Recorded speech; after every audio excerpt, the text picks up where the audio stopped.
Buenos días, doctores, ¿cómo están? Doctor, muy buenos días. Buenos Buenos días, días, doctor. doctor.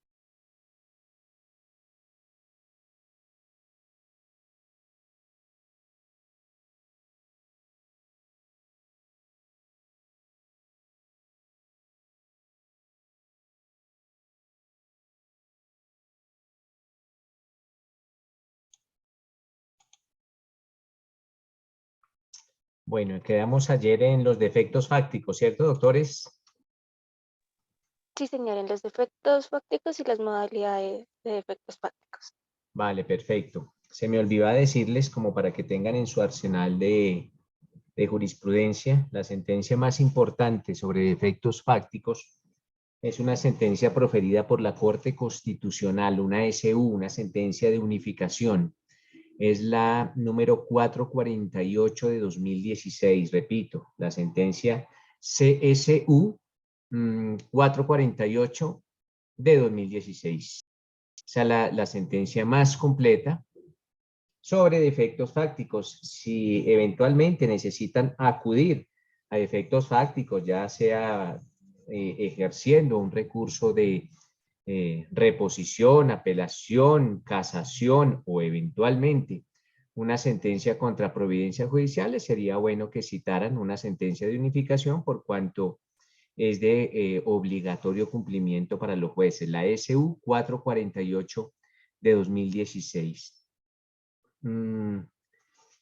Vamos a ver ahora, mis doctores, la clasificación de las pruebas. Vamos a ver la distinta clasificación que se hace con relación a las pruebas. Para esto voy a necesitar que en la medida de lo posible tengan a la mano un código general del proceso. Entonces, ya entrando en materia, pues existen varias formas de clasificar las pruebas. Vamos a señalar de pronto las más importantes. La primera forma de clasificar las pruebas, doctores, es según su contradicción. Ojo, la primera clasificación de las pruebas es según su contradicción.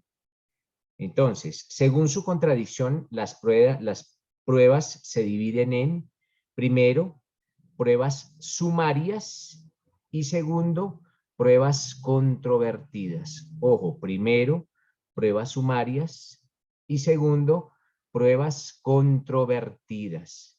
Esta es la clasificación de las pruebas según la contradicción. Remitámonos, por favor, al artículo 127 del Código General del Proceso. ¿Qué nos dice? Alguien que, por favor, le dé lectura al artículo 127 del proceso.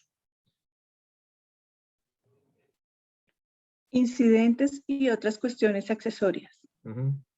Solo se tramitarán como incidente los asuntos que la ley expresamente señale.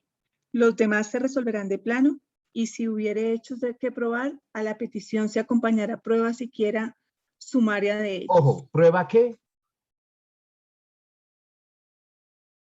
¿Prueba qué, Juliana? Sumaria.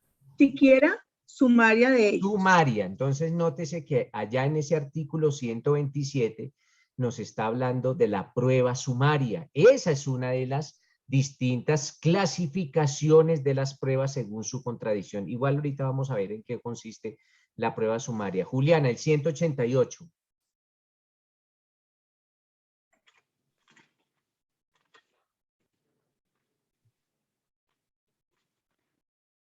Testimonios sin citación de la contraparte. Los testimonios anticipados para fines judiciales o no judiciales podrán recibirse por una o ambas partes y se entenderán rendidos bajo la gravedad de juramento, circunstancia de la cual se dejará expresa constancia en el documento que contenga la declaración. Este documento en lo pertinente se sujetará a lo previsto en el artículo 221. Estos testimonios, que comprenden los que estén destinados a servir como prueba sumaria. Ahí están, mire, entonces estamos haciendo una relación de los artículos del Código General del Proceso que nos hablan sobre qué, sobre las pruebas sumarias. Juliana, 376.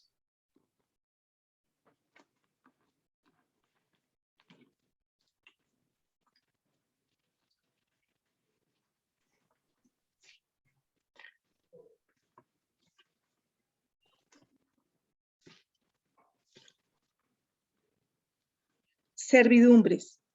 En los procesos sobre servidumbres, se deberá citar a las personas que tengan derechos reales sobre los predios dominante y sirviente, de acuerdo con el certificado del registrador de instrumentos públicos que se acompañará a la demanda. Igualmente, se deberá acompañar el dictamen sobre la constitución, variación o extinción de la servidumbre.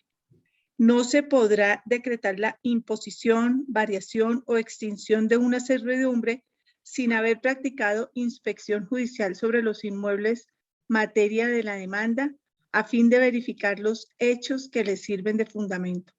A las personas que se presenten a la diligencia de inspección y prueben siquiera sumariamente Ahí posesión. están. Hasta ahí, Juliana, gracias. Miren, prueben sumariamente, siempre. Pues estamos haciendo alusión a los artículos del Código General del Proceso, pero en cualquier norma, en cualquier articulado, encontrarás o encontrarán prueba sumaria o probar sumariamente. Y por último, Juliana, el 378.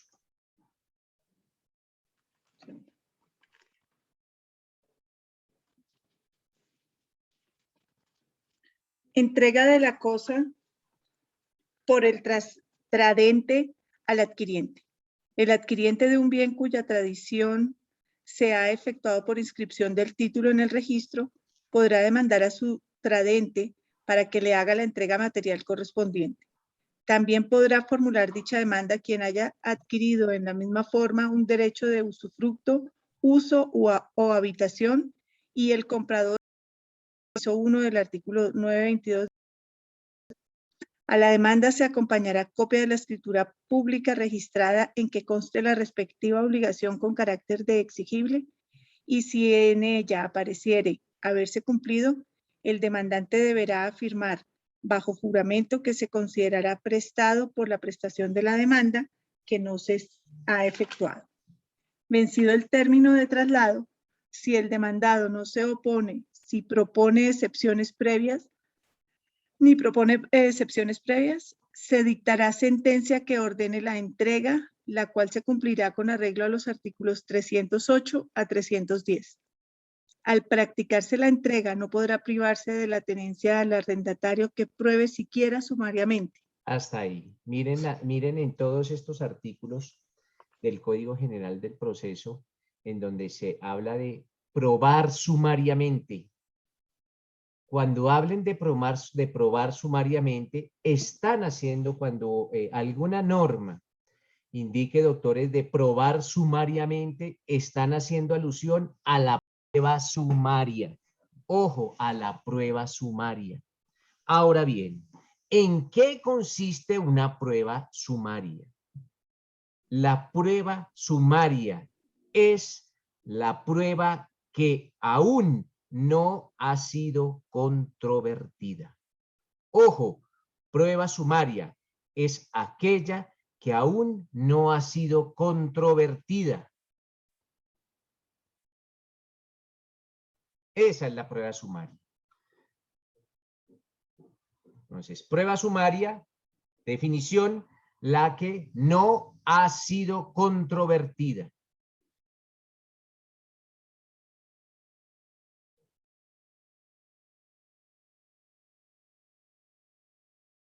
A diferencia de la prueba sumaria, pues existe la prueba ¿qué? La prueba controvertida.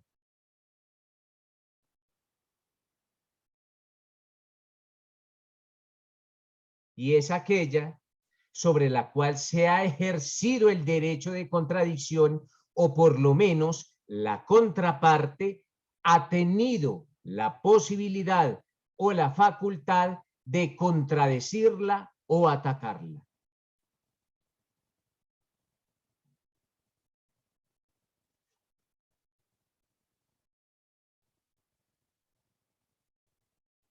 Profe, ¿podría repetirnos? Es la prueba que ha sido controvertida, o por lo menos que la contraparte ha tenido la posibilidad de atacarla o refutarla. Entonces, en un proceso ejecutivo en el cual ustedes anexan a la demanda un título valor, ese título en el momento de la en que se impetra la demanda, ustedes considerarán que se trata de una prueba sumaria o de una prueba controvertida. ¿Qué opinan, doctores?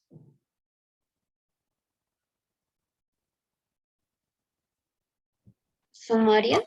Claro que es sumaria. ¿Por qué? Porque todavía el demandado no ha tenido la oportunidad de controvertir ese título valor. En un proceso de familia, ustedes, un proceso de alimentos, se allega como prueba de la paternidad del demandado el registro civil de nacimiento en el cual consta que la demandada es el padre de ese menor.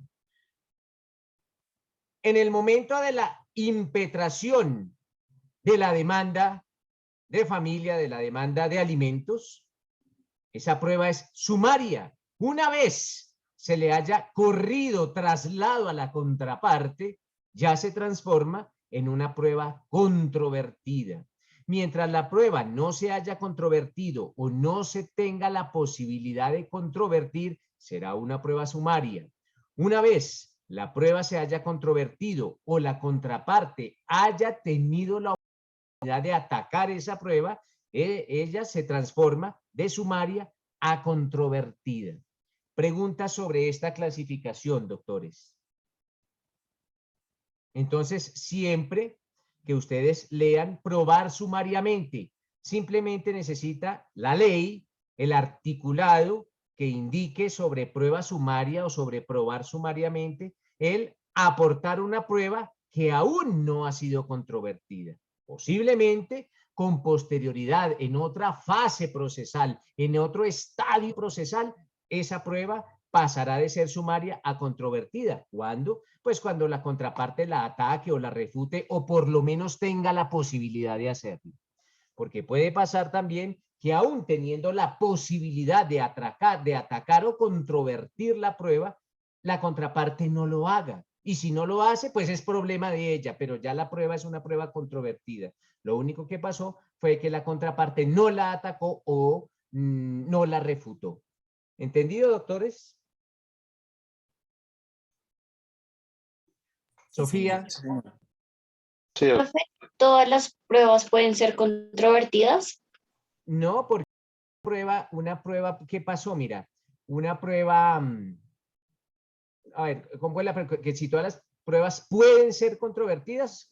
Sí. La respuesta es sí, claro que sí. ¿Por qué? Porque la contraparte tiene la facultad de atacar las pruebas. Imaginémonos un proceso en el cual yo no pudiese decir nada con relación a las pruebas que aporta mi contraparte. Pues no existiría una litis, no existiría una controversia o no existiría un litigio. ¿Por qué? Porque simplemente no tendría esa oportunidad. Claro que sí, todas las pruebas deben de ser controvertidas. Si no lo hago, ya será mi facultad de controvertir o no controvertir la prueba, pero todas las pruebas son objeto de controversia. Listo, mis doctores. Entonces, esa es la primera clasificación. Y esa es la clasificación según su contradicción. Ojo con esos artículos del Código General del Proceso y con todos los artículos que posteriormente hablen sobre una prueba sumaria o sobre probar sumariamente. La segunda clasificación, mis doctores, ya no es según su controversia o según su contradicción, sino según su función. Según su función. Doctores, según su función, la primera clasificación de las pruebas es la prueba formal. Ojo, prueba formal. Cuando hablamos de prueba formal, pues se está haciendo referencia a aquella prueba que cumple la función procesal de llevar al juez al convencimiento sobre unos hechos. Entonces, repito, prueba formal es aquella que cumple con la función procesal de llevar al juez al convencimiento sobre algunos hechos. Esa es otra de las la prueba formal. también existe dentro de esta clasificación, según su función, la prueba sustancial. Ojo, prueba sustancial. Cuando hablamos de prueba sustancial, estamos hablando de aquella prueba que además de cumplir con la función de la prueba formal, esto es de llevar al juez al convencimiento sobre unos hechos, es requisito de la existencia de determinados actos de derecho material. Entonces, repito, la prueba sustancial es aquella que además de cumplir con la función de las pruebas formales, es requisito de existencia y validez de determinados actos de derecho material. Entonces, si ustedes necesitan probarle al juez, ojo, probarle al juez que su cliente es el propietario de un bien inmueble, la prueba que la ley exige para la validez y existencia de ese derecho. ¿Qué opinan? Entonces, repito, ustedes necesitan probar que su cliente es el propietario de un bien inmueble. ¿Qué prueba les exigirá la ley? ¿Qué nos dice Ulises? El registro de oficina de instrumentos públicos y la escritura pública. Lo que no, en la escritura pública no. Se necesita el certificado de tradición y libertad. Eso sí, expedido por la Oficina de Instrumentos Públicos. La escritura pública no, porque aún no se ha perfeccionado el contrato con la escritura. Eso es con la inscripción. Entonces, con ese documento, con el certificado de tradición y libertad emanado por la Oficina de Instrumentos Públicos, este documento será una prueba ¿qué? Una prueba sustancial, porque va a ayudar, va a cumplir con los requisitos de la prueba formal, claro que sí, va a llevar al juez al convencimiento de unos hechos, ¿cuáles? Pues que el cliente es el propietario de un bien inmueble, pero aparte de eso, la ley exige que es con esta y no con otras pruebas, como se demuestran o cómo se prueba la existencia de ese derecho.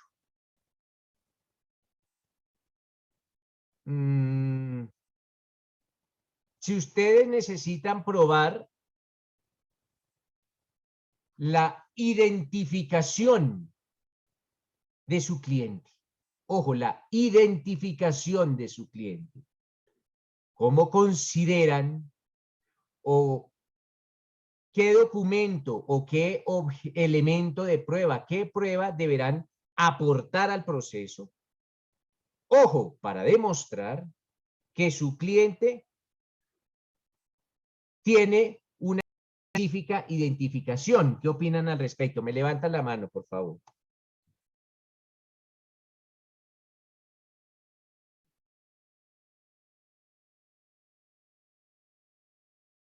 Karen. ¿Cédula de ciudadanía, profe?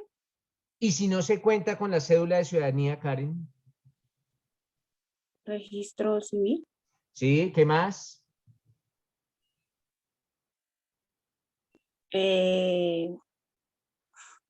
Si conduce podría ser un medio de prueba la licencia de conducción. La licencia de conducción nos sirve para identificar, sirve para demostrar que esa persona tiene el permiso legal para conducir vehículos automotores, pero en ningún momento sirve como identificación. Bueno, listo, Karen. ¿Qué nos dice Marcela?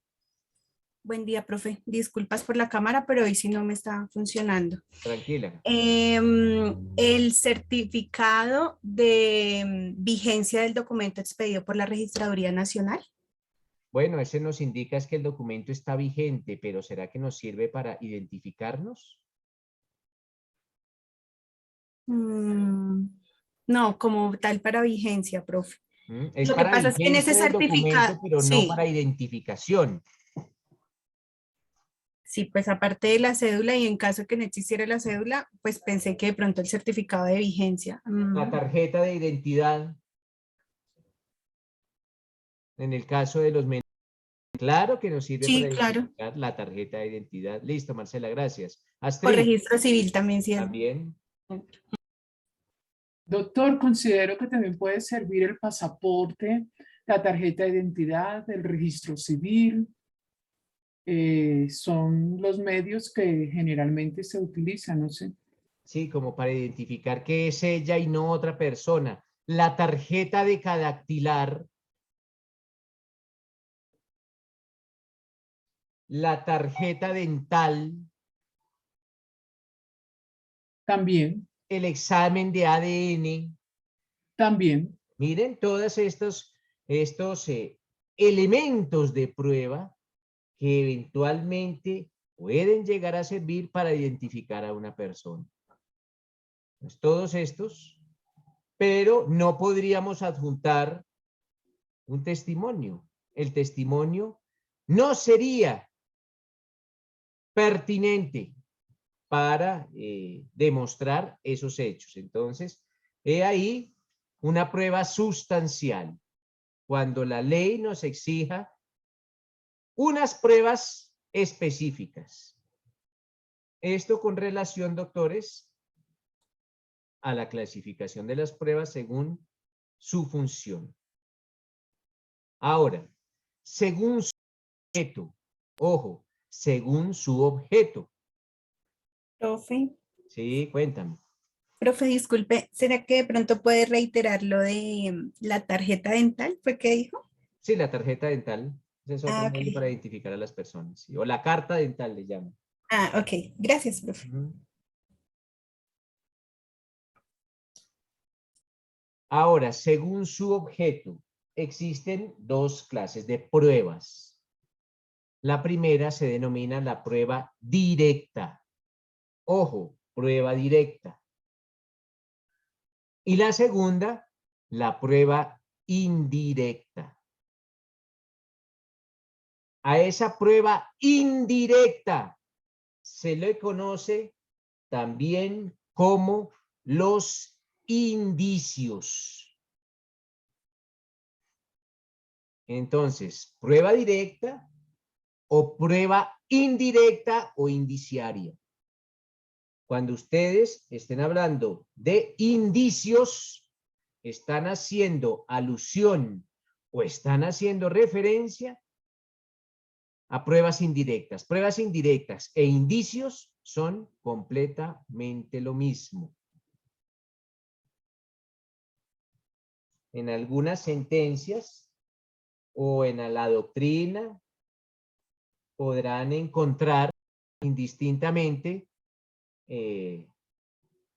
la expresión prueba indirecta o prueba indiciaria o prueba de indicio, y las tres expresiones están haciendo alusión a lo mismo, a la prueba indirecta. Ahora bien, ¿en qué consiste, mis doctores, la prueba directa? Es aquella que obtiene el juez mediante sus propios sentidos, por ejemplo, una inspección judicial.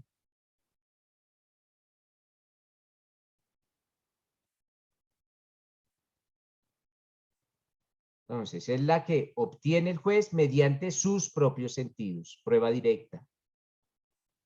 Y prueba indirecta, esto es en materia civil, ya después vamos a ver que en materia penal tiene otra definición. Este es en materia civil. Les decía que vamos a hacer un estudio de las pruebas directas acorde con el Código Civil. Después ya entraremos en materia penal. Entonces, le repito, la prueba directa es aquella que obtiene el juez mediante sus propios sentidos, y como ejemplo podemos dar la inspección judicial. Espérenme un momento.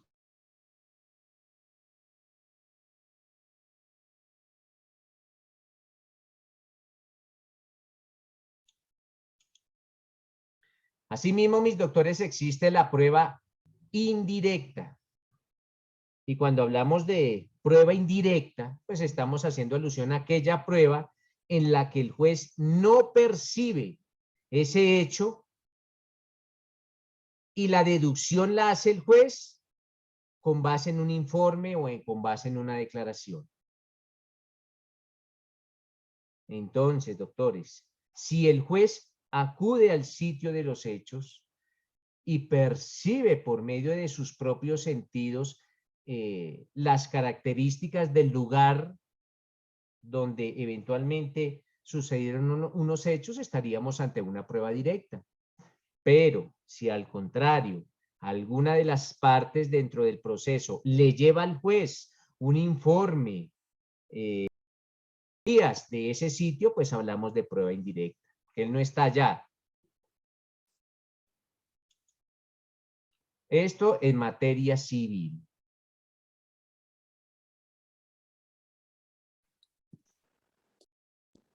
Profe, qué pena, ¿será que podría repetir de nuevo la indirecta? ¿Es el concepto? Por La favor. indirecta es aquella que el juez no percibe directamente y su deducción la hace con base en un informe o con base en una declaración.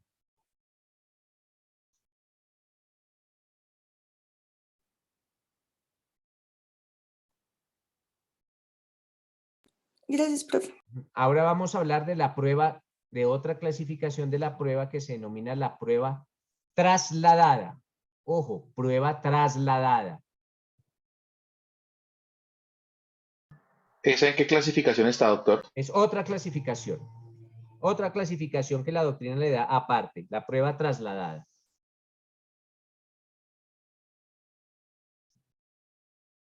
Esa prueba trasladada está consagrada en el artículo 174 del Código General del Proceso.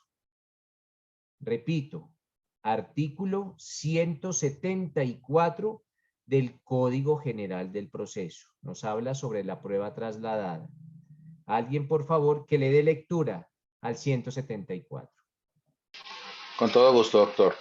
Artículo 174. Prueba trasladada y prueba extraprocesal.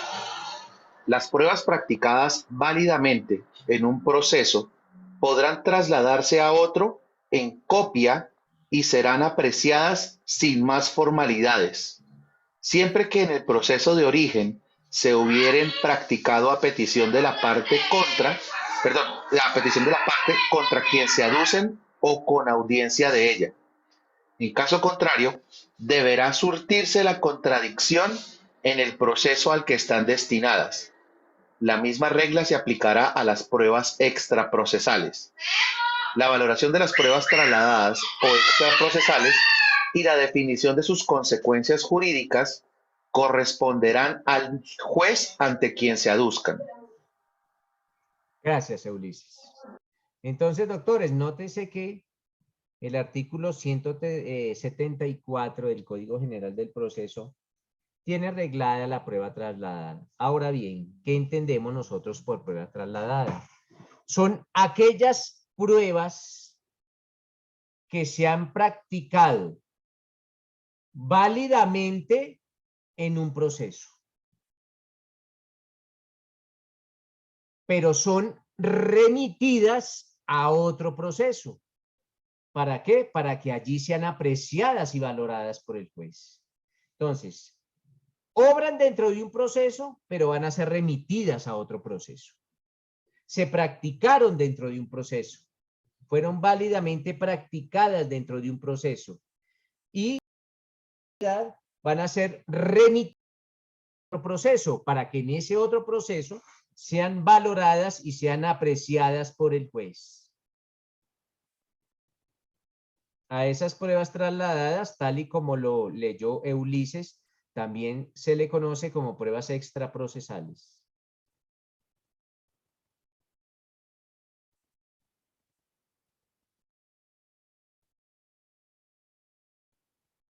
¿Qué requisitos podemos deducir de la prueba trasladada? Pues de esa lectura del artículo 174 podemos deducir varios requisitos que debe contener la prueba trasladada. Primer requisito, la prueba trasladada, bueno, o debe trasladarse en copia para no redundar. Esa prueba debe trasladarse en copia.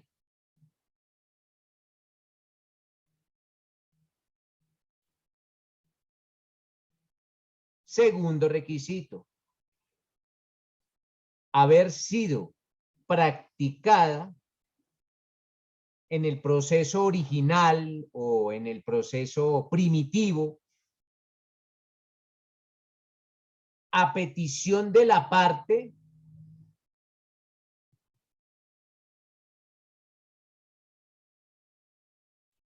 y con su participación.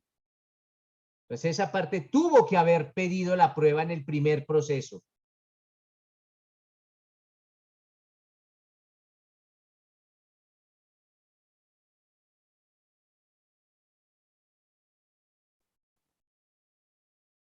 Básicamente, esas son los 12 requisitos de la prueba trasladada.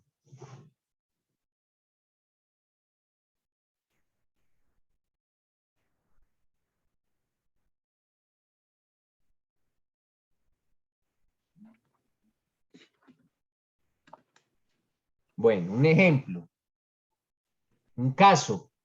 Estudiémoslo también con casos.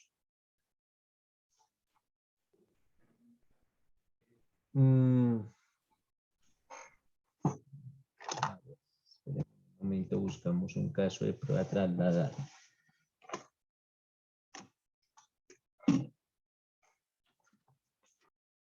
Vamos a ubicarnos en jurisdicción de familia, doctores. Allá en nuestra jurisdicción de familia. Marcela, ¿alguna pregunta? Sí, profe, pero no sé si espero mejor el ejemplo. Sí, esperemos el ejemplo. A ver Bueno. si con el ejemplo de pronto queda subsanada la duda, La ¿vale? duda. Vale, profe, gracias. Listo. Entonces el ejemplo es de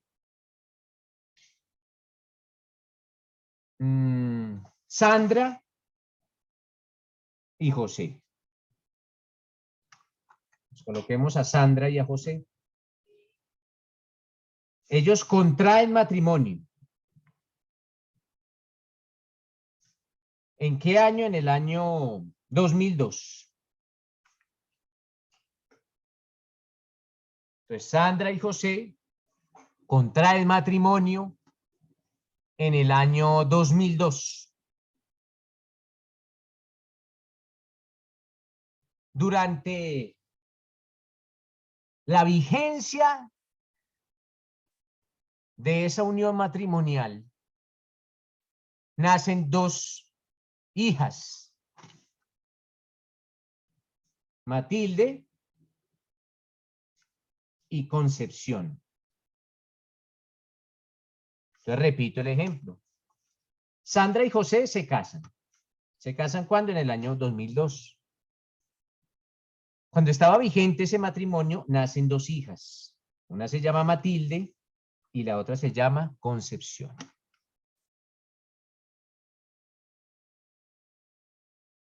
Cuando Matilde tenía 4 años y Concepción tenía 7. Las niñas, estamos hablando de las hijas, cuando Matilde tenía 4 años y Concepción tenía 7. Don José, el padre o el marido, se entera que su esposa le era infiel. Desde hacía más de 6 años.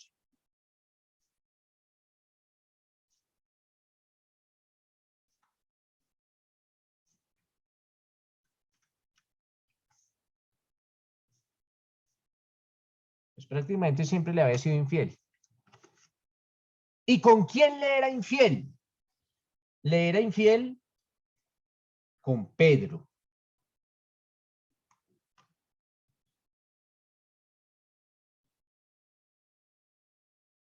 Y ese señor Pedro alega ser el padre de Matilde.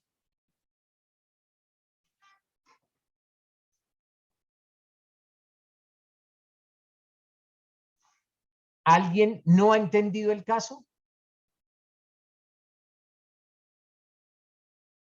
¿O está claro para todos? Bueno, las personas que no lo entiendan, pues me levantan la mano y lo repetimos. Entonces, miren lo que hace Pedro. Pedro alega ser el padre de Matilde.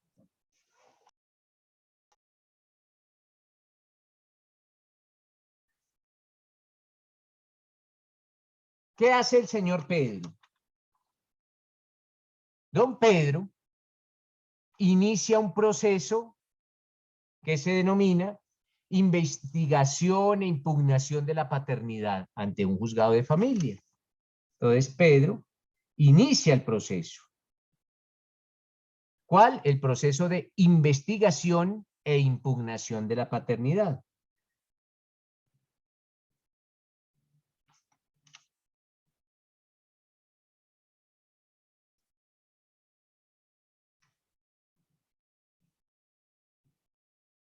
Básicamente lo que ustedes hoy en día conocen.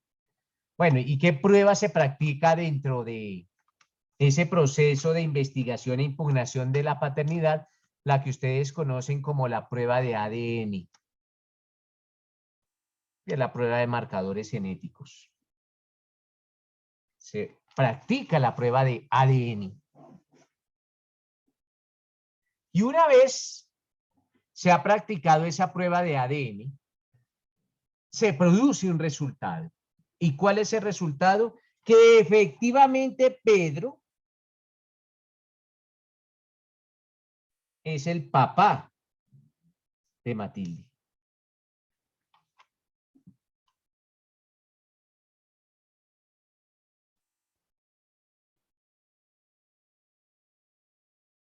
Entonces ya se sabe con base en lo establecido en la prueba de ADN que Pedro es el papá de Matilde.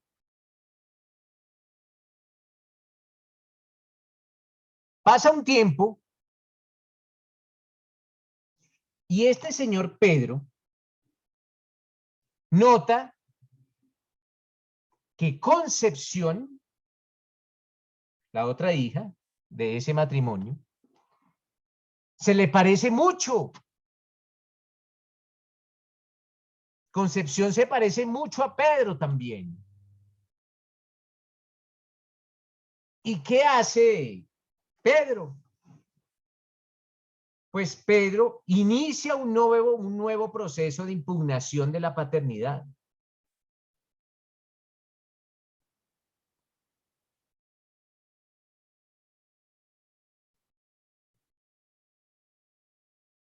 Básicamente,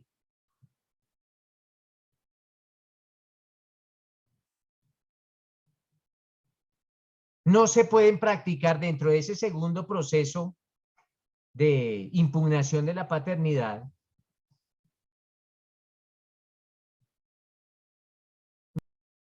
practicar la prueba a Pedro. No se le puede practicar la prueba a Pedro. ¿Por qué? Porque Pedro tiene una enfermedad muy grave. A Pedro le da una enfermedad muy grave y no es posible hacerle la prueba del ADN. Entonces, ¿qué hacen ustedes como abogado de Pedro? Pues básicamente solicitan que sea trasladada la prueba realizada, la prueba de ADN realizada en el primer proceso de impugnación de la paternidad. Que sea trasladada de ese primer proceso al segundo proceso de familia.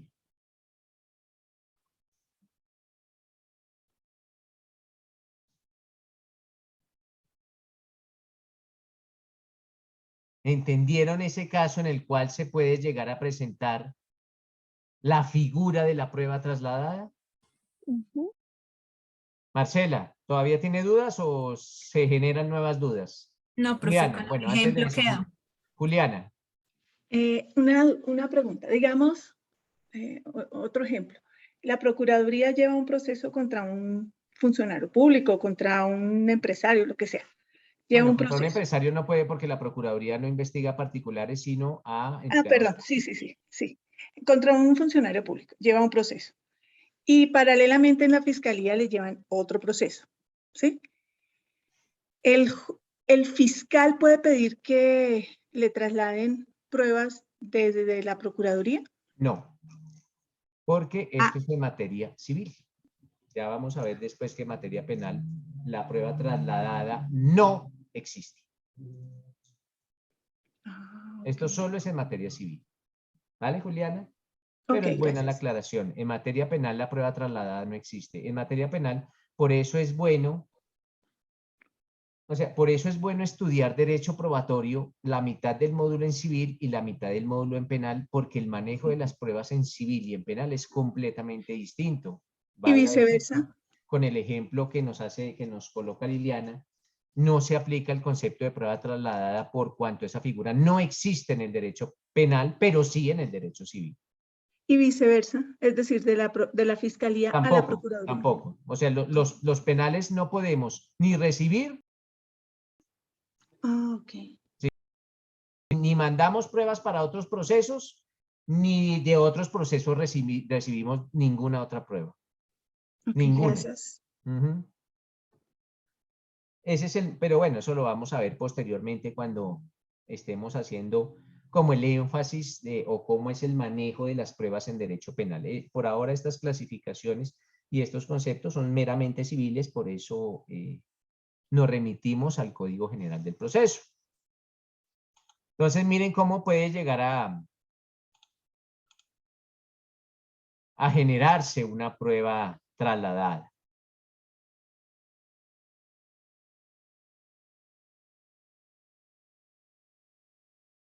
Otra clasificación, doctores. La prueba anticipada. A esa prueba anticipada también se le conoce como prueba preconstituida. Ojo, prueba preconstituida o también prueba anticipada.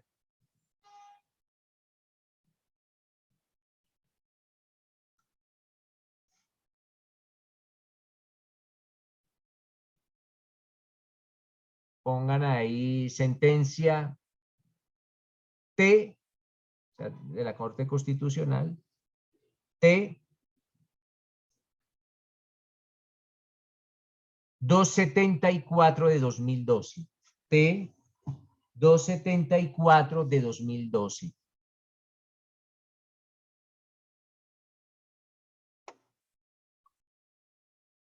Y sobre las pruebas preconstituida o prueba anticipada, nos vamos a remitir al artículo 165 del Código General del Proceso.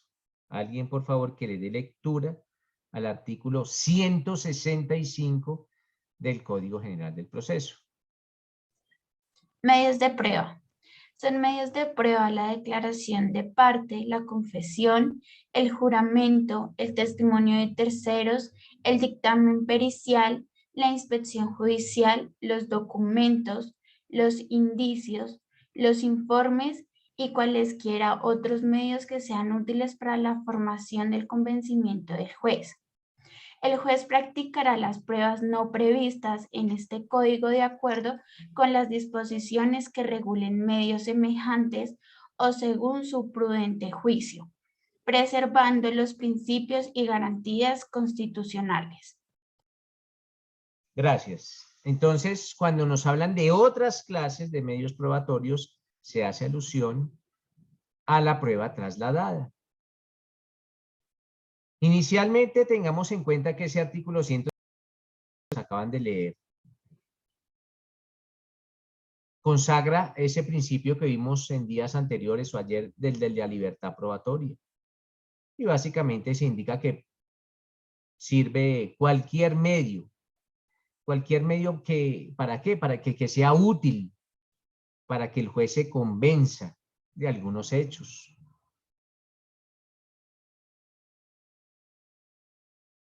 Eventualmente, un proceso, o digo, eventualmente una prueba se puede practicar fuera del proceso. Ojo, fuera del proceso. Por ejemplo, una declaración extrajuicio. Entonces, se surte un proceso civil, pero ustedes como parte practican una prueba no al interior del proceso, sino fuera de él. Acuden con algún testigo a una notaría y ese testigo realiza una declaración. Por eso se llama extrajuicio, porque está fuera del proceso. Y posteriormente llevan esa prueba al juzgado y la aportan a un proceso. Esa prueba que se practicó antes y por fuera del proceso se considera una prueba trasladada o una prueba preconstituida.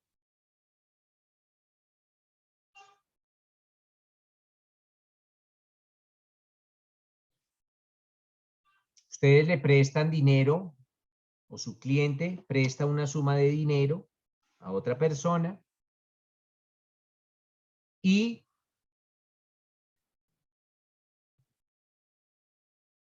esta persona empieza a incumplir con los intereses. El deudor empieza a incumplir con los intereses. Acuden a ustedes como abogados y resulta que su cliente no tiene ningún documento que soporte la deuda. ¿Qué hacen ustedes? Acuden donde el deudor en el momento en el que decide pagar una suma, así sea mínima de intereses, y le hacen firmar un recibo, en el cual consta que ese deudor está cancelando unos intereses por una suma de dinero que previamente se le prestó. ¿Qué están haciendo ustedes como abogados? Están practicando una prueba anticipada o una prueba preconstituida para en un futuro eventualmente utilizar ese documento como soporte de la deuda en un proceso eventualmente declarativo o eventualmente ejecutivo.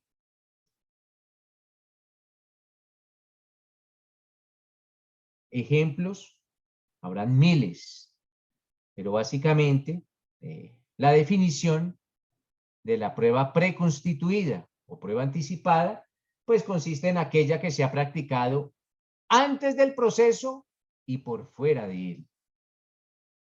No se practica al interior del proceso, sino fuera de él. Ojo, en materia civil.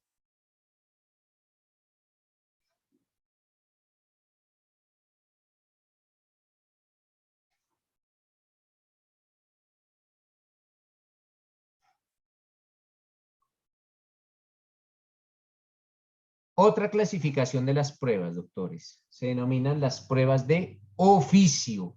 Ojo, prueba de oficio o pruebas de oficio. Siempre coloquen, pues el código que ustedes más van a utilizar es el Código General del Proceso. Las pruebas de oficio están consagradas en el artículo 169 del Código General del Proceso. 169 del Código General del Proceso. ¿Qué indica ese 169, doctores? Prueba de oficio y a petición de parte. Ajá. Las pruebas pueden ser decretadas a petición de parte o de oficio cuando sean útiles para la verificación de los hechos relacionados con las alegaciones de las partes. Sin embargo, para decretar de oficio la declaración de testigos, será necesario que estos aparezcan mencionados en otras pruebas o en cualquier acto procesal de las partes. Las providencias que decreten pruebas de oficio no admiten recurso. Los gastos que impliquen su práctica serán de cargo de las partes por igual, sin perjuicio de lo que se resuelva sobre costas. Gracias, Dan. Entonces, mis doctores, ese artículo 169 consagra esa posibilidad que tiene el juez civil de decretar pruebas unilateralmente. Él las decreta sin que nadie se las solicite.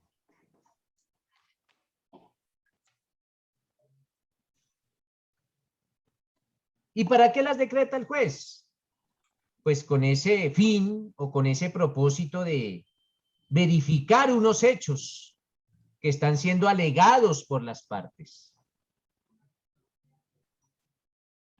No es una prueba que haya solicitado el demandante ni el demandado, sino una prueba que a mutuo propio decreta el juez.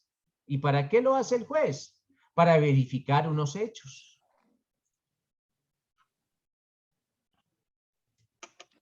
Pregunto.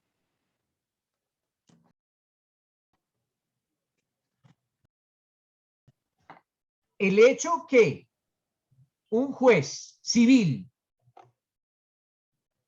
pueda practicar pruebas de oficio puede hacer que este funcionario pierda la imparcialidad. ¿Qué opinan ustedes? Me levantan la mano.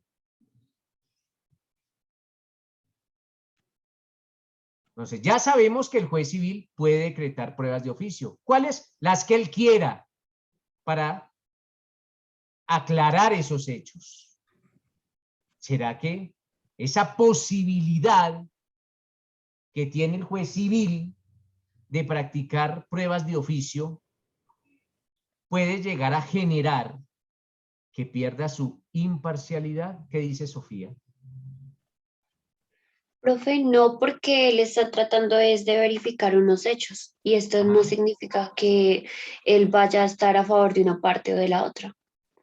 Esas pruebas que el juez practique de oficio beneficiarán a una parte y perjudicarán a la otra. ¿Qué nos dice Astrid? Sí, doctor. No sabemos a quién va a beneficiar ni a quién va a No perjudicar. sabemos a quién va a Pero beneficiar, lo cierto es que pero a esas. alguna parte va a beneficiar y a la otra la va a perjudicar. Sí, y sí puede ¿Será que el tirar hecho la que balanza el juez para un lado? practique una prueba que eventualmente puede favorecer a alguna de las partes y a desfavorecer a la otra, Claro. no es una pérdida de imparcialidad? Sí, doctor, exactamente. Porque la balanza se va a inclinar hacia algún lado, depende de la prueba que él Claro, esté requiriendo. y el juez lo puede hacer. O sea, básicamente lo que aquí puede hacer el juez es inclinar la balanza. Porque él así lo quiere. Esa es una de las críticas que se le hacen a las pruebas de oficio. ¿Qué nos dice Juliana? Pues yo creería que más que, bueno, obviamente va a inclinar la balanza hacia alguna de las partes, pero más que hacerle perder la objetividad frente al caso, lo que le ayuda es a tomar una decisión. Claro, Juliana, pero es que él es un Pero no- juez. Por eso, Y pero de los todas jueces formas, deben estar imparciales. Básicamente los jueces tienen que esperar a ver qué le llevan las partes. La obligación de probar la tiene o el demandante o el demandado. Ellos son, es que el juez, nótese que el juez, o sea, la misma definición del juez no es alguien que tome partido hacia lo uno y hacia lo otro. Lo que dice Juliana, eventualmente algunos jueces lo utilizan como argumento. Dicen, pero es que lo que yo busco con las prácticas es establecer la verdad. Bueno, esa es una de las argumentaciones o uno de los argumentos por los cuales se defienden la práctica de las pruebas de oficio. O sea, uno de los argumentos en pro de las pruebas de oficio es ese, que los jueces por encima de todo deben tratar de encontrar la verdad. Pero a veces, o en ocasiones también se puede llegar a criticar el hecho que eventualmente puedan desfavorecer a alguna de las partes. Ese es básicamente lo que dice Juliana, es como el alegato de defensa de las pruebas de oficio. Yo no voy en contra ni a favor de las pruebas de oficio, porque esto es en materia civil, y pues yo con los civiles nada que ver. Pero en materia civil, esas son los pro y los contra de esa facultad que tienen los jueces de decretar pruebas de oficio. Los contra, pues dirán que eventualmente puede inclinar la balanza y que esa no es la labor de un juez, pero el pro es que ese juez tiene que buscar por encima de todo encontrar esa verdad y encontrar esa verdad para tomar una decisión lo más justa posible. ¿Listo, doctores? Ustedes ya tendrán su propia postura con relación a que el juez pueda o no pueda decretar pruebas de oficio. Sin embargo, en derecho civil, los jueces sí pueden decretar pruebas de oficio. ¿Listo, doctores?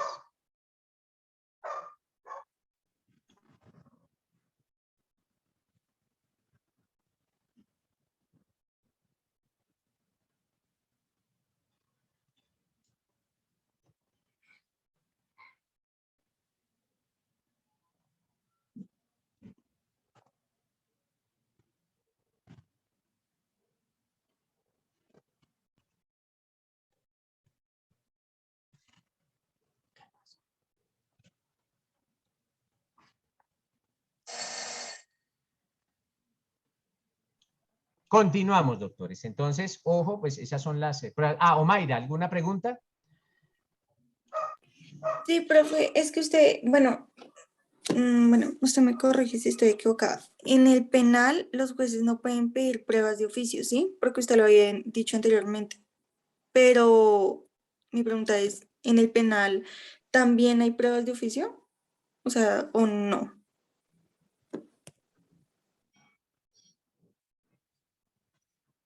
¿Me repite las preguntas, por favor? Sí, en el penal hay prueba de oficio, ya que usted anteriormente dijo que No, en el los juez penales no no... existen las pruebas de oficio. Ah, ok, listo. No, Gracias. en los penales el trato es completamente distinto. Eso no existe en derecho penal. Después, te repito, vamos a darle un análisis de unos días, ojalá podamos de una semana, un poquito más, al trato que le da el derecho penal a las pruebas. Pero eso no existe en pruebas de oficio, en derecho penal. Solo existe una excepción muy pequeñita, pero por regla general, un juez penal nunca, ojo, oígase bien, nunca podrá practicar pruebas de oficio. Esas son puerticas que vamos hablando con relación a las pruebas. Entonces, doctores, es esa posibilidad que tiene el juez de decretar pruebas, lógicamente pruebas que sean útiles. ¿Para qué? Para verificar esos hechos que están siendo objeto de litigio. ¿Qué requisitos o qué características deben tener esas pruebas de oficio? Pues para que el juez de civil decrete pruebas de oficio, como por ejemplo una declaración de testigos, indica el articulado, que estos testigos deben aparecer mencionados en otras pruebas o en cualquier acto procesal. Entonces, esa es una de las características que debe reunir la prueba de oficio en lo concerniente a una declaración de un testigo. Ese testigo debe estar o debe aparecer mencionado en alguna otra prueba o en algún acto procesal, en alguna declaración. Contra la orden que emite el juez para decretar pruebas de oficio, no procede ningún recurso. Bien lo dije, es una orden.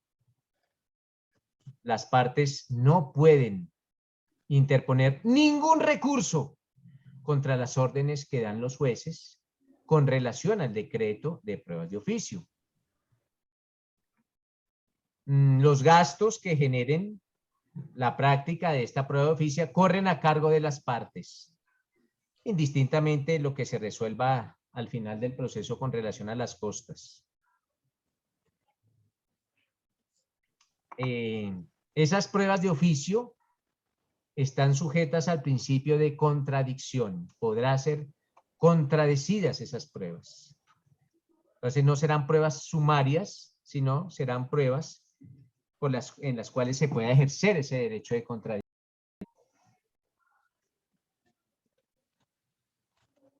¿En qué momento el juez puede decretar esas pruebas de oficio? Pues básicamente, cada proceso tiene un momento probatorio. En esos momentos probatorios es cuando el juez puede decretar las pruebas de oficio. También el juez puede decretar pruebas de oficio en lo que ustedes conocen como los incidentes. En los incidentes también se pueden decretar pruebas de oficio. Antes de dictar sentencia se debe dictar la prueba de oficio, se debe decretar la prueba de oficio. Antes de dictar sentencia.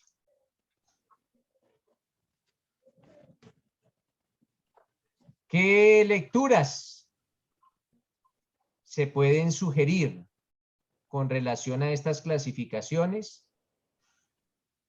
Esto es como para que tengan su arsenal de jurisprudencia. Primero, sentencia de la Corte Constitucional.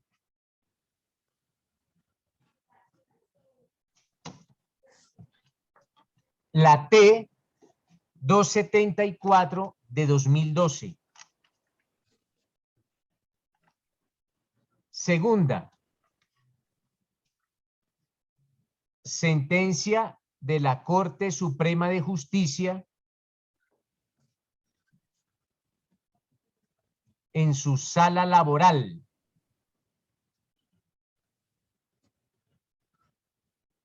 Radicado 58089. Repito, sentencia de la Corte Suprema de Justicia, sala laboral, radicado 58089 del 27 de junio de 2018. Tercera, sentencia de la Corte Constitucional.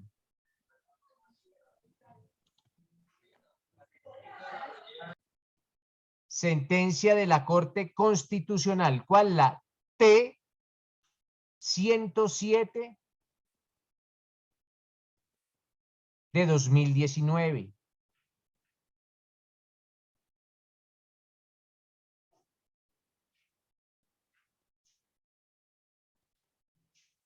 Y cuarta, también una sentencia de la Sala Laboral de la Corte Suprema de Justicia, radicado 69311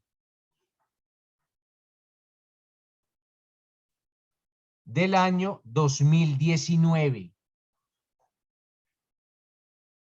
Entonces, repito, sentencia de la Sala Laboral de la Corte Suprema de Justicia, radicado 69311 de 2019.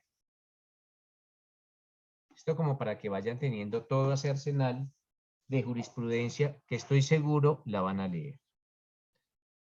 Démonos 10 minuticos y continuamos, doctores.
Bueno, doctores, continuamos. Vamos a ver otro temita.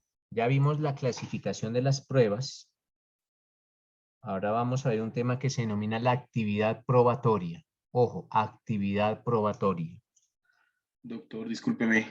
Sí, cuénteme, Ronald. Es que no me sale la cámara, entonces tengo una preguntita según la clasificación de las pruebas, ¿verdad? Según la clasificación de las pruebas se divide en tres, según su contradicción, según su función y según su objeto, ¿verdad?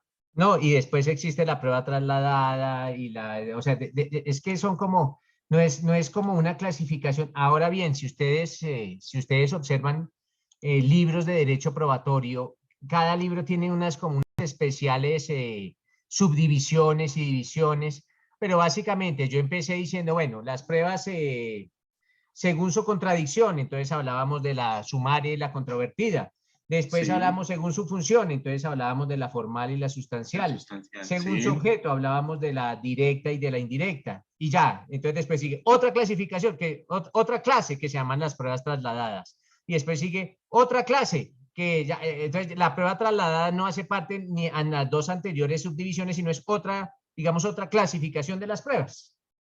Ah, ok, es que Sí. precisamente era por eso, para organizar los apuntes. Aunque Ronald, lo importante no es, lo importante no es la clasificación como tal, sino entender cuál es como el concepto de cada una de las pruebas, ¿vale? Ah, perfecto. Claro, Listo. porque pues de nada nos sirve a nosotros memorizarnos que según su contradicción la prueba según la prueba contradecida, o la prueba sumaria y la prueba formal y la prueba sustancial. No, lo importante es saber de qué se trata cada una de ellas para entender de mejor forma el código y para saber cómo utilizar las pruebas en los procesos ya específicamente, ¿vale? Perfecto, muchas Sí, o gracias. sea, estas definiciones son definiciones más que todo doctrinales. Entonces, es bueno que sepamos cuál es la prueba sumaria, la prueba controvertida, la prueba formal, la prueba sustancial. Ahora bien, ya ustedes saben que la prueba sustancial es esa que la ley exige. Entonces, que la ley exige unas determinadas pruebas para determinar determinados hechos. Por ejemplo, el estado civil. Hombre, el estado civil necesitará unas pruebas específicas. En algunos libros, o sobre todo en los libros antiguos de derecho probatorio, en los libros con los que yo estudié, a las pruebas sustanciales se les llama pruebas ab substantiam actus, porque pues hace muchos años se utilizaba mucho el latín, pero se ha tratado de eliminar el latín del normal desenvolvimiento jurídico y ahora le llaman pues pruebas sustanciales, pero se llamaban ab substantiam actus, o así me las enseñaron. Pero esto, con el transcurrir del tiempo, trata de ser un poco más entendible.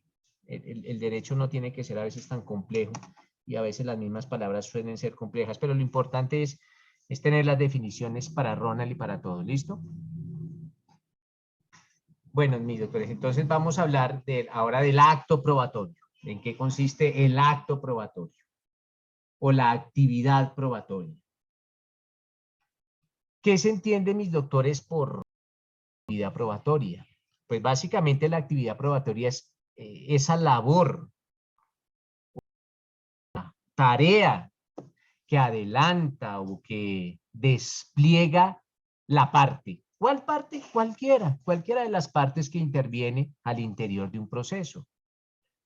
Y esa labor o esa función o esa tarea, ¿en qué consiste? En que esa parte solicita y aporta al presidente del proceso o al director del proceso esos medios de prueba. Entonces, cuando la parte solicita y aporta al juez o al proceso esos medios de prueba, ¿para qué? Para determinar o para acreditar unos hechos, esa tarea o esa labor se denomina la actividad probatoria.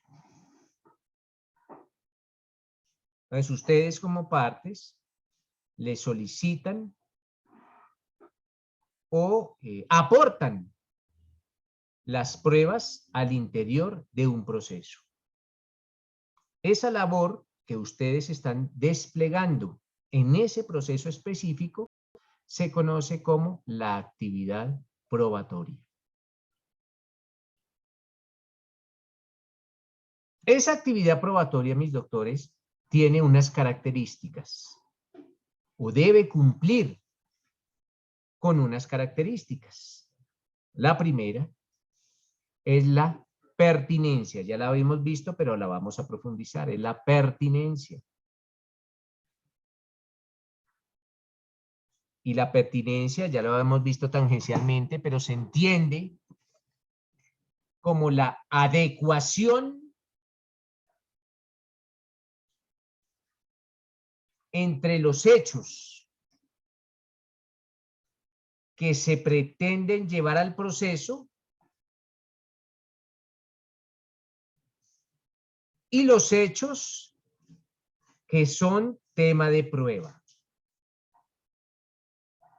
Entonces, doctores, esa relación que existe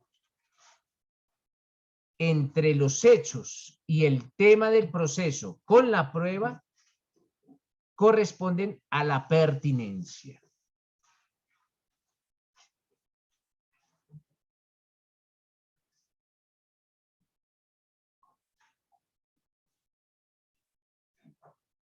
Otra de las características... Perdón, doctor. Esa relación que existe entre, eso me quedé ahí, perdón.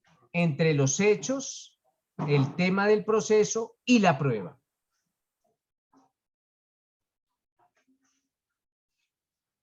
Les decía yo ayer o antier, creo que hablamos de pertinencia, sobre un proceso en el cual se pretendía demostrar la paternidad de un señor con relación a un menor. La prueba y la parte llevaba un certificado de ingresos salariales, pues eso no nada tiene que ver. Puede ser la prueba útil para otra clase de procesos, pero para este no, entonces no es pertinente. Es esa relación. Otra de las características, mis doctores, es la conducencia. Y cuando hablamos de conducencia, es esa idoneidad legal. Ojo, idoneidad legal.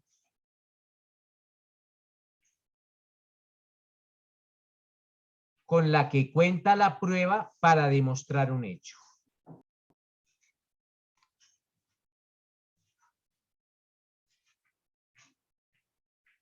Profe, Cuando con la yo que hablo cuenta de la prueba. idoneidad legal, estoy haciendo referencia a que la prueba sea legal. ¿Sí, Marcela? La idoneidad con la que cuenta la prueba. Para demostrar un hecho. Okay. Nótese que las pruebas siempre van a buscar demostrar hechos. Hechos que desconoce el juez. Entonces esa es la idoneidad legal. Esa prueba es legal. Y si es una prueba legal, es una prueba conducente. No es una prueba prohibida. La prueba prohibida es inconducente.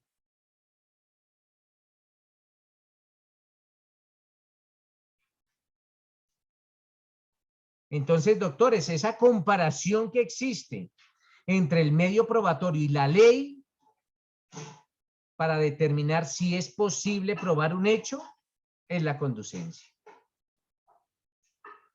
Básicamente, las pruebas ilegales y las pruebas ilícitas son inconducentes. Ustedes ya saben cuál es la diferencia entre prueba ilegal y prueba ilícita porque ya leyeron la jurisprudencia que subí a la plataforma, en la cual se hace la distinción entre prueba ilegal y prueba ilícita. Pero igual de eso vamos a hablar el viernes allá en la presencialidad.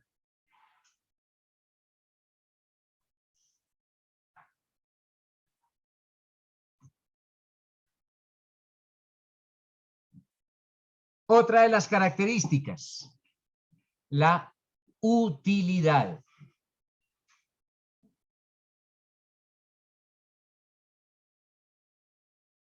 Ojo, la utilidad.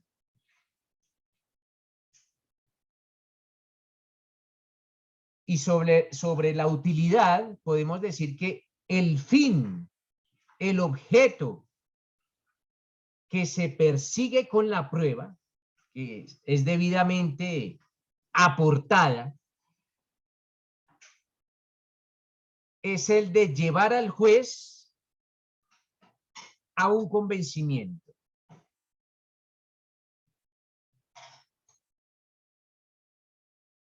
Si la prueba no sirve para llevar a ese juez al convencimiento, o puede pasar también que otras pruebas ya llevaron al juez a ese convencimiento, pues todas las demás que pretendan ese mismo fin serán inútiles.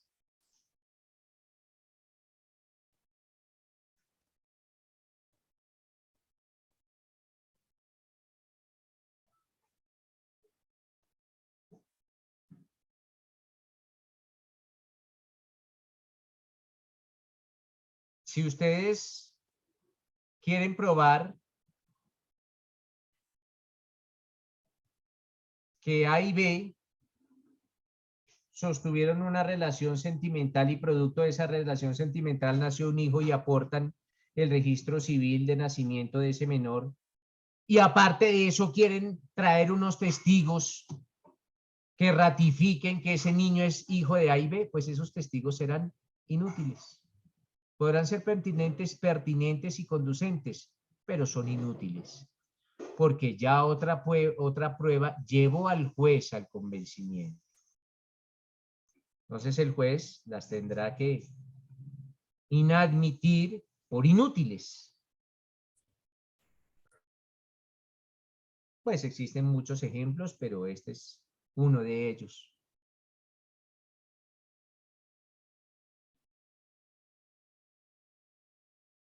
Otra de las características de la actividad probatoria es la oportunidad.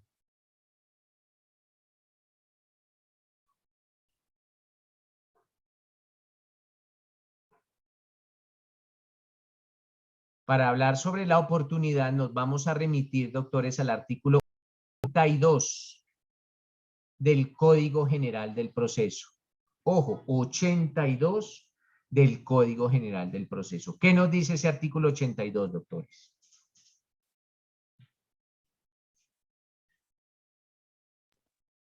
Requisitos de la demanda. Salvo disposición en contrario, la demanda con que se promueva todo proceso deberá reunir los siguientes requisitos. 1. La designación del juez a quien se dirija. 2. El nombre y domicilio de las partes y, si no pueden comparecer por sí mismas, los de sus representantes legales. Se deberá indicar el número de identificación del demandante y de su representante y el de los demandados si se conoce. Tratándose de personas jurídicas o de patrimonios autónomos, será el número de identificación tributaria. 3. El nombre del apoderado judicial del demandante, si fuere el caso. 4. Lo que se pretenda expresado con precisión y claridad. 5. Los hechos que les sirven de fundamento a las pretensiones debidamente determinados, clasificados y numerados. 6. La petición de las pruebas que se pretenda hacer valer con indicación de los que el demandado tiene que éste los aporte. 7. El juramento estimatorio cuando sea necesario. 8. Los fundamentos de derecho. 9. La cuantía del proceso cuando su estimación sea necesaria para determinar la competencia o el trámite. 10. El lugar, la dirección física y electrónica que tengan o estén obligados a llevar, donde las partes, sus representantes y el apoderado del demandante recibirán notificaciones personales. 11. Los demás que exija la ley. Gracias. Entonces, nótese, aquí nos vamos haciendo como un repaso también de las demandas civiles. Entonces, nótese que el momento para la enunciación y presentación de las pruebas acorde con el Código General del Proceso en su artículo 82 es al momento de la presentación de la demanda. Lo mismo, ustedes ya vieron civil. al igual que al momento de la presentación de la demanda, al momento de la presentación de la demanda de reconvención, cuando se vaya a presentar demandas de reconvención. Ese es otro de los momentos para presentar las pruebas, ya sea al momento de presentar la demanda o al momento de presentar la demanda de reconvención. Ahí tienen que empezar a repasar los conceptos, ya estamos repasando los conceptos de demanda y también los momentos de demanda de reconvención, pero eso será en otro módulo, no en este.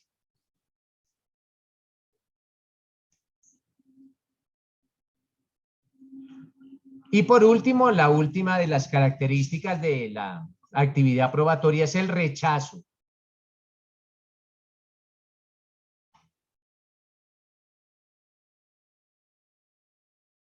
Ese rechazo está consagrado en el artículo 168 del Código General del Proceso.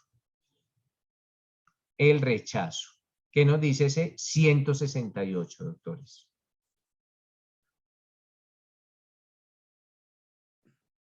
El juez rechazará mediante providencia motivada las pruebas ilícitas, las notoriamente impertinentes, las inconducentes y las manifiestamente superfluas o inútiles.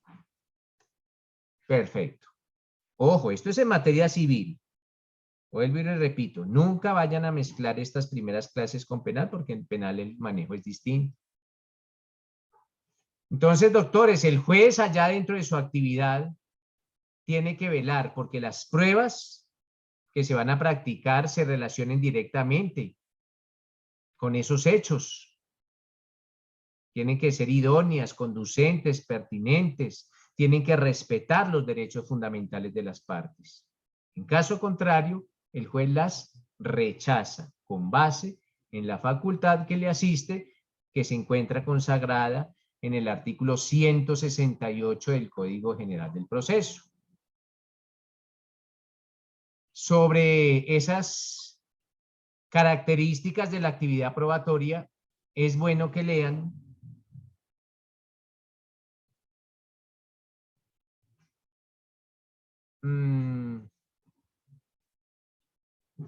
las sentencias de la sala laboral que les dije anteriormente. Esas sentencias, me repito aquí a mis apuntes. Alguien, la 69.311 de la sala laboral del año 2019 y la 58.089. Son sentencias que pueden llegar a servir también para esas características de la actividad probatoria.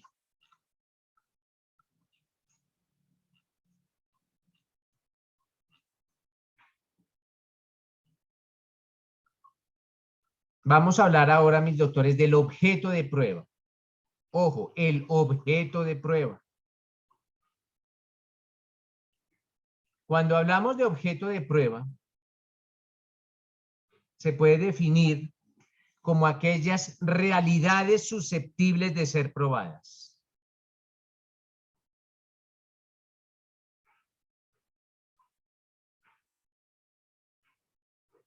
Como ejemplos de objetos de prueba. Primera, la conducta humana, ya sean conductas voluntarias, involuntarias, individuales o colectivas. Otro objeto de prueba, los hechos naturales en que no interviene la voluntad humana.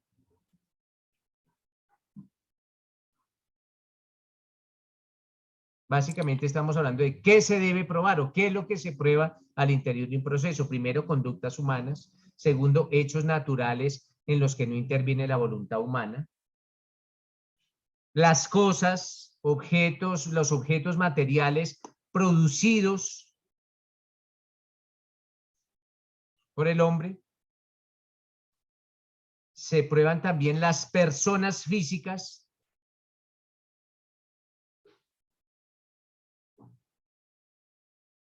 Y se prueban los estados y hechos psíquicos o internos del ser humano.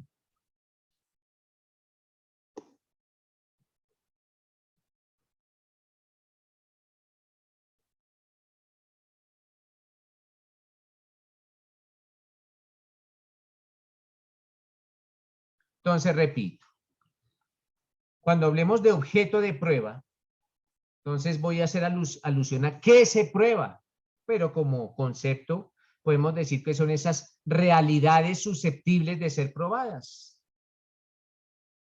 Entonces ustedes podrán decir, bueno, dentro de un proceso, indistintamente de la especialidad que sea, ¿qué se prueba? Pues se prueban conductas humanas. Algo que hizo o dejó de hacer un humano. Pagó o dejó de pagar. Pero puede ser que esas conductas humanas sean voluntarias o sean involuntarias, o sean individuales o sean colectivas. Se prueban hechos naturales, se prueba un derrumbe, un aluvión, una abulsión. Ustedes que son civilistas conocen el significado de estas expresiones. Entonces, esos hechos naturales en que no interviene la voluntad humana. Se prueban las cosas, la existencia de las cosas más exactamente. La existencia de esos objetos materiales. Se prueban las personas, la existencia de las personas. Y se prueban los estados y hechos psíquicos o internos del ser humano.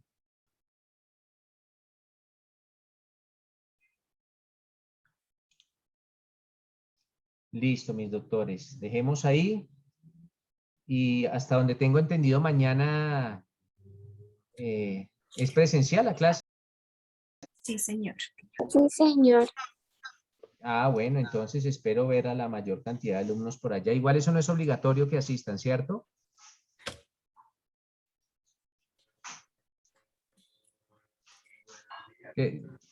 Dana está ahí, que la maestra ¿es obligatorio, Dana? No, no es obligatorio. Como que eso depende del docente. No sé, profe. Es lo que yo he No creo que eso eso no sea autonomía del docente. Si fuera por el docente, sería obligatoria la asistencia todos los días. Pero profe, pues yo pregunté directamente en registro y control porque pues tengo un particular interés en 2 semanas y lo que me dijeron ellos era que lo consideraba el docente, entonces que había que preguntarle al docente. Ah, bueno. O sea, eso fue lo que a mí me respondieron. No, pero no es obligatorio. Para No nuestro es semestre, la pero para universidad primero y todavía segundo no es ha obligatorio. estipulado la obligatoriedad de la presenciabilidad, no es obligatoria. Ah, bueno, perfecto. Entonces, pero igual en la medida de lo posible los espero por allá. Listo, doctores. Entonces, muchas gracias. Un feliz día y gracias por su asistencia. Gracias. Gracias, doctor. Gracias, profe. Omaira, Gracias, doctor. Feliz tarde. Omaira, ¿ibas a hacer alguna acotación? Profe, ¿será que su merced, qué pena volver a, devolverme sobre el rechazo en las características del 168? Es que no alcancé a copiar el concepto que usted dijo. Qué pena. Ah, pues que el juez, dentro de las facultades que tiene para rechazar las pruebas, el juez tiene que velar, básicamente. ¿Y velar por qué? Porque esas pruebas sean conducentes, porque esas pruebas sean pertinentes, porque esas pruebas respeten los derechos fundamentales de las partes. Él debe velar porque esos elementos de prueba también se relacionen directamente con ese objeto, con esos hechos objeto de litigio, lo que conocemos como pertinencia. Cuando la prueba sea impertinente, cuando la prueba sea inconducente, cuando la prueba sea obtenida con violación de derechos fundamentales de las partes, debe de rechazarla acorde con lo planteado en el artículo 168 de ese Código General del Proceso. ¿Listo? Listo, gracias, profe. Vale, un feliz día. Gracias, profe. Gracias. Gracias, profe.